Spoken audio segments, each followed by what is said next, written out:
ധനവകുപ്പിനെതിരെ ധനമന്ത്രിയുടെ ഭാര്യയുടെ സമരം എവിടെയാണെന്നല്ലേ? കേരളത്തിൽ തന്നെ. ധനവകുപ്പ് ഇറക്കിയ ഉത്തരവിനെതിരെ ധനമന്ത്രി കെ.എൻ. ബാലഗോപാലിന്റെ ഭാര്യ ഉൾപ്പെടെയുള്ള CPM അനുകൂല സർവീസ് സംഘടനാ ഭാരവാഹികൾ പ്രതിഷേധവുമായി സെക്രട്ടേറിയറ്റിന് മുന്നിലേക്ക് എത്തുന്നു. എയ്ഡഡ് വിദ്യാഭ്യാസ സ്ഥാപന മേധാവികൾക്ക് ട്രഷറികളിൽ നിന്നും നേരിട്ട് ശമ്പളം മാറാനുള്ള ഡ്രോയിങ് ആൻഡ് ഡിസ്ബേഴ്സിംഗ് ഓഫീസർ പദവി റദ്ദാക്കിയ ഉത്തരവിനെതിരെയാണ് FSETO സംസ്ഥാന കമ്മിറ്റി നടത്തിയ പ്രതിഷേധ പ്രകടനത്തിലും വിശദീകരണ യോഗത്തിലും മന്ത്രിയുടെ ഭാര്യയായ ആശാ പ്രഭാകരൻ പങ്കെടുക്കുന്നത്. മാർച്ചിൽ ധനകാര്യ വകുപ്പിനെതിരെ അവർ മുദ്രാവാക്യം വിളിക്കുകയും ചെയ്തു. കഴിഞ്ഞ വർഷം ഡിസംബറിൽ കോളേജ് അധ്യാപകരുടെ ശമ്പള കുടിശ്ശിക ആവശ്യപ്പെട്ട് AKPCTA നടത്തിയ സമരത്തിലും ആശ പങ്കെടുത്തിരുന്നു.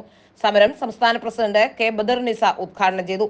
ഉത്തരവ് പിൻവലിക്കണമെന്നാവശ്യപ്പെട്ട് ധനമന്ത്രിക്ക് നിവേദനം നൽകിയിട്ടുണ്ടെന്ന് ഇവർ പറയുന്നു. ചരിത്രത്തിലാദ്യമായാണ് ഒരു മന്ത്രിക്കെതിരെ മന്ത്രിയുടെ ഭാര്യ തന്നെ രാഷ്ട്രീയ വിഷയങ്ങളുമായി രംഗത്ത് വരുന്നത് എന്നതും ശ്രദ്ധേയമാണ്. പ്രത്യേകിച്ച് ബാലഗോപാൽ ഇറക്കിയ ഉത്തരവ് ബാലഗോപാൽ തന്നെ പിൻവലിക്കണമെന്ന ആവശ്യം ഉന്നയിച്ചുകൊണ്ട്, അതായത് തന്റെ ഭർത്താവായ മന്ത്രി ഇറക്കിയ ഉത്തരവ് മന്ത്രി പിൻവലിക്കണമെന്ന ആവശ്യം ഉന്നയിച്ചുകൊണ്ടാണ് ഭാര്യ സെക്രട്ടേറിയറ്റിന് മുന്നിലേക്ക് എത്തുന്നത്. ഇത് ചരിത്രത്തിൽ തന്നെ ആദ്യമായ സംഭവമാണ് എന്നാണ് ഇപ്പോൾ മനസ്സിലാക്കാനും സാധിക്കുന്നത്. ഇതിനിടെ നിയമസഭാ സമ്മേളനം നടക്കുമ്പോൾ K.N. ബാലഗോപാൽ വിദേശത്തു ആണ് എന്ന തരത്തിലുള്ള വാർത്തയും വരുന്നു.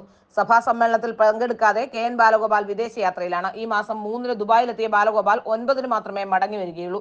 KSFE പ്രവാസി ചിട്ടിയിൽ ആളെ ചേർക്കാനാണെന്ന പേരിലാണ് ബാലഗോപാലിന്റെ വിദേശയാത്ര. ബാലഗോപാലിനോട് യാത്ര വെട്ടിച്ചുരുക്കാൻ മുഖ്യമന്ത്രി ആവശ്യപ്പെട്ടിട്ടുണ്ടെന്നാണ് ലഭിക്കുന്ന വിവരം. സർക്കാർ ആരോപണങ്ങളുടെ മുൻനിരയിൽ നിൽക്കുമ്പോൾ ധനമന്ത്രി എത്രയും വേഗം മടങ്ങി വരണമെന്ന് മുഖ്യമന്ത്രി നിർദ്ദേശിച്ചിട്ടുണ്ട്. ഒക്ടോബർ 4-ന് തുടങ്ങിയ സഭാ സമ്മേളനം 15-ന് സമാപിക്കും. സഭ തുടങ്ങിയ ആദ്യ ദിവസം വയനാട് ദുരന്തത്തിന്റെ അനുശോചനമായിരുന്നു. പ്രവാസി ചിട്ടിയുടെ പരസ്യത്തിന് 2023-24 സാമ്പത്തിക വർഷം 5 കോടി രൂപയാണ് ചെലവഴിച്ചത്. ബാലഗോപാലിന്റെ ദുബായ് പ്രചരണത്തിനും ഇനി കോടികൾ ചെലവാകും.